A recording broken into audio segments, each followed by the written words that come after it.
And we're continuing with the 5th chapter of Half Magic by Edward Eager. This chapter is called What Happened to Martha. By this time, no one was paying any attention to Martha at all. Everyone was too busy worrying about imaginary men from Mars. But somehow, once she had started running, Martha found that she couldn't stop, and the more she ran, the more frightened she felt. This often happens. She came to a corner and turned it. The noise of the shouting and the sirens died away before her. She was in a quiet street she had never seen before, a street of little shops. The street was deserted. Martha chose the middle shop and went in. Just a few seconds later, Jane and Mark and Catherine came round the corner and stood looking at the little shops. There was no sign of any part of Martha. "Use the charm!" Mark cried. "Wish!" "Oh, that old story," said Jane. "Whoever believed that?" Mark and Catherine stared at her with open mouths. "What did you say?" said Mark. Jane didn't answer. Quickly making up her mind, she chose a shop at the end of the row and started in. Mark and Catherine, wondering what in the world had happened to Jane, followed. Then the three children stopped in the doorway, horrified. The shop was a jeweler's, and costly diamonds and rings glittered on all the counters. In the shop were a man and a woman. The man had a cap pulled low over his eyes. The woman wore a black and white skirt and a red blouse. "Come on," the man was saying. "Now's the chance to loot the joint while everybody's away watching the riot." The man and woman started loading their pockets with pieces of jewelry from the counter. Catherine chose this moment to sneeze. The man and woman turned and saw the three children standing in the doorway. The man with the cap advanced toward Jane in a menacing fashion. "Okay," he said. "Hand over the bag." Jane clutched her handbag to her. She seemed to half remember that there was a particular reason why she shouldn't lose it, but she couldn't think what the reason was. She didn't know what to do, but Mark knew. He put his hand on the bag Jane was holding, and wished he and Jane and Catherine were where Martha was, only twice as far. The next moment, the man in the cap and the woman in the red blouse were alone, looking at the spot where the three children had been. "Jeepers creepers," said the man in the cap. "They've flown the coop." When Martha ran into the middle shop, at first she didn't see anybody, only books. There were books in shelves on all the walls, and books on tables in all the corners. There was a large desk in the middle of the shop, piled high with books, and at first that seemed to be all. Then a face peered at Martha from over the pile of books on the desk, and a second later a rather small gentleman emerged from behind it. The gentleman wore a small pointed beard, and he held an open book in one hand. He looked at Martha. Martha looked back at him, waiting for him to scream or faint or run away, the way everyone else had. But the rather small gentleman did none of these things. He smiled and bowed politely. "Good afternoon," he said. "I presume this is a ghostly visitation? I am honored. Did you come out of one of the books? You might be Little Nell, I suppose, or Amy March.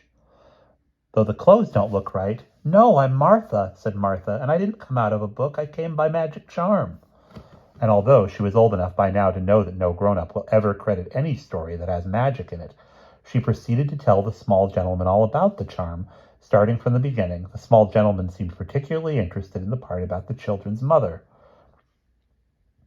"This didn't happen on West Bancroft Street by any chance, did it?" he interrupted her to ask. "About 3 nights ago?" "Why, yes. How did you know?" said Martha, amazed.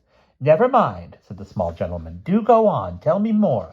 So Martha told him about the movies and Jane's putting her under the seat and the wish she had made and all that had happened afterwards. "And so here I am," she ended, "only I'm only half here." "So I see," said the small gentleman. "It's kind of an interesting feeling now. I'm not scared anymore," said Martha. "Only I'm about ready for it to stop now. Mother'll be expecting us by dinner time, and I'm afraid she might not like it if I came home like this. She isn't good with magic, the way you are. It upsets her." "Yes, I know it does," said the small gentleman absently. "Oh, do you know Mother?" said Martha. "Well, not exactly," said the small gentleman. "Then how do you know about her? Are you magic too? Are you a wizard or something? I thought you might be when I saw that beard. Do you know any tricks to put me back together again?" "I'm afraid not," said the small gentleman. "Of course, if Mark and Jane and Catherine were here," Martha went on, "they've got the charm and they could wish me back. Don't you have any spells to sort of summon people?" The small gentleman shook his head. No spells, and I'm not a wizard, I'm sorry to say. This is the first magic thing that ever happened to me, though I always hoped something would. But maybe we can find them by regular means. What did you do when you ran out of the theater? Did they run after you? Martha looked startled. Why, she said, I never even thought to look back. They probably did, said the small gentleman. They've probably been following you all the time. They're probably outside the shop right now looking for you. I'll go see, said Martha, starting for the door.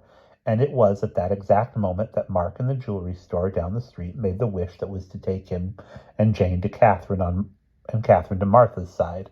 Immediately they were there. I did it, said Martha. I found them. No, you didn't. Mark wished on the charm, said Catherine. I don't see why you keep talking like that. Why you all keep talking like that, said Jane. There's no such thing as charms. Oh, said the small gentleman. That's not what your sister's been telling me. Who are you? Said Jane rudely. Quiet, said Mark. This is no time for mere bickering. We've got to fix up what we did. We've got to stop that awful panic. It's terrible. We were going to be so careful, and look what happened. You'd think that charm would have better sense. There is no charm, said Jane. Stop saying that, said Mark. Listen. The distant sound of fire sirens and police whistles and a cry of people could be heard. Now that you mention it, said the small gentleman, I did think I noticed some slight disturbance earlier. Slight, said Mark, is not the word. Compared with the events of today, the Jonestown flood will go down in history as a mere trifle. I know it's my fault for wishing that wish, said Martha, but I think it's everybody else's fault, too. Why did they all have to get so excited and start running? One of the least admirable things about people, said the small gentleman, is the way they are afraid of whatever they don't understand. And by now, thousands are probably killed or homeless, went on Mark drearily, and burglars on every hand, looting the deserted city, and mother knows we're downtown, he added as a new thought struck him. She'll be worried and out looking for us. If I may make a suggestion, said the small gentleman, now if ever is a time for a really good wish. I'd be ashamed, said Jane, misleading these innocent children, pretending you believe in it. Oh, what's the matter with her? Stop her, somebody, said Catherine. Let me, said Martha. I got us into this. I ought to get us out. She tried to take the handbag from Mark, but of course the handbag just fell through her misty hand onto the floor. So then Mark held the bag and Martha draped herself against it, clinging, clammy sort of way, like a fog against a window pane, as Catherine afterward put it, and wished that Jane might be twice cured of whatever it was that ailed her, and right away Jane remembered about the charm. The next wish was that their mother might find them safe and sound in 4 minutes' time. That gives me 2 minutes, said Martha, to put myself back together in. For the third time, she draped herself against the bag. I wish, she began, but there was an interruption. Some people had appeared in the doorway of the shop. It was the man in the cap and the woman in the red blouse. Their pockets were bulging, probably with ill-gotten loot. The man looked round at the walls of bookshelves. This joint ain't no good, May, he said. They ain't got nothing but books. May I help you? Asked the small gentleman, stepping forward. How could you help me if you ain't got nothing but books? Said the man. Then he broke off as he saw the 4 children. Well, if it ain't the Vanishing Marvels, he said. Kids, you got some disappearing act. You carry it in that bag? What bag?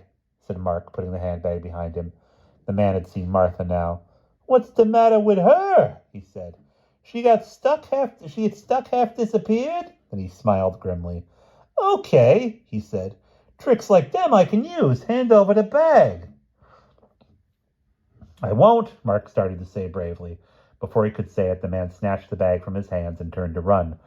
For the second time that afternoon, Mark made a wish in the very nick, in the words of Catherine. He dove at the man in a flying tackle, and as the two of them went down together, he touched the bag and wished that he might capture the thieves single-handed. Of course, one half as good as single-handed is double-handed, so it took him both hands to do it. But 30 seconds later, when the 2 minutes were up, and the children's mother walked into the bookshop, a startling scene met her gaze. A male and female thief lay bound and gagged on the floor while Mark stood over them victoriously, his hands dripping diamonds and rubies. Watching him in admiration were Jane and Catherine and Martha, only Martha seemed to be completely transparent. And perhaps oddest of all, there stood the rather small gentleman with the beard who had given her a lift on the night she visited Uncle Edwin and Aunt Grace and had the strange adventure. The combination of all these surprises after the worry she had had during the panic in the streets proved too much for her. She stood swaying in the doorway for a moment, a prey to conflicting emotions. Then she tottered to a chair and collapsed. Like many another in that unfortunate city, during the half hour since Martha made her first wish, she had fainted. The small gentleman bent over her and chafed her wrists. "She'll be all right, won't she?" Martha asked anxiously. "I think so. I'm sure so," said the small gentleman. "Good, to work then," said Martha, and she draped herself against the handbag and wished she might be twice as much as there ever was. "That's better," she said a moment later, looking down at her old solid self with satisfaction. Then she took the handbag firmly in her own substantial hand. She wished that the man in the cap and the woman in the red blouse might become twice as reformed in their characters as any two thieves had ever yet been. Mark and Catherine unbound and ungagged the two thieves. "Oh, what a wicked one I went and been," said the man in the cap. "Now I'm sorry." "I've been twice as wicked as you was," said the woman in the red blouse. "I'm twice as sorry, too."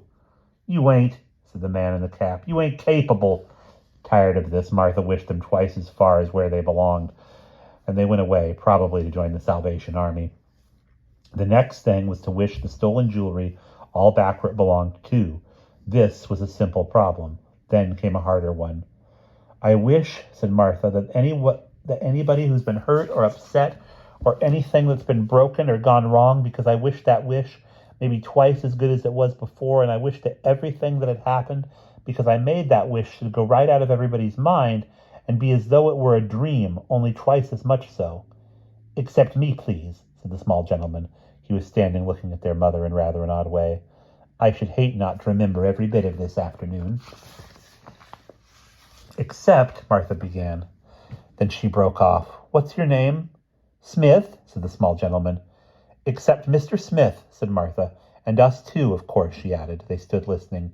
In the distance, the sound of fire sirens and the police whistles, and the crowd broke off suddenly. There was a silence. Then faintly the normal roar of city traffic, usually so ugly, but for this one time so beautiful to hear, fell on their charmed ears. Martha relaxed with a sigh. "I was afraid it might wear out before it got through that one," she said. "It was a pretty big wish," Mark agreed. "It must have been quite a strain on it. Maybe that'll be the last wish we get." "Let's wait a while before we find out," said Catherine. Their mother stirred and opened her eyes. She looked around her. "Where am I?" she said, just like fainted people in books. Then she saw the 4 children and held at her arms. The 3 girls ran to her. So, even though he was a boy, did Mark. "I had such a terrible dream," their mother said. "I dreamed there was an awful panic in the city, and I was out in it looking for you, and then you came into my shop and found them," said Mr. Smith. Their mother looked at him. "It really is you," she said. "Yes," he said. "But I thought," their mother said. "I could have sworn," she began again. She passed her hand over her forehead and smiled rather palely at Mr. Smith. "Every time we meet, I seem to think something strange has just happened." She got to her feet and looked round the room again. "There really weren't any thieves or diamond necklaces, were there?" she said. "What?" said Mark. "You must have dreamed it," said Martha. "I think I'd better go home and lie down," said their mother. "I feel very peculiar." "Ahem," said Mr. Smith, clearing his throat nervously. "I have a better idea. Couldn't you all come out to dinner with me? We could go to a movie or something afterward." "We really couldn't," said their mother, "and yet I think I'd like to," she added suddenly, in rather a surprised voice. "Only no movies, please," said Martha. "Well then," said their mother rather shyly, "perhaps we could all go out to our house for dinner." She looked at Mr. Smith and laughed. "We seem to be fated to know each other better," she said. And perhaps they were, because that's what they did. And that's the end of chapter 5.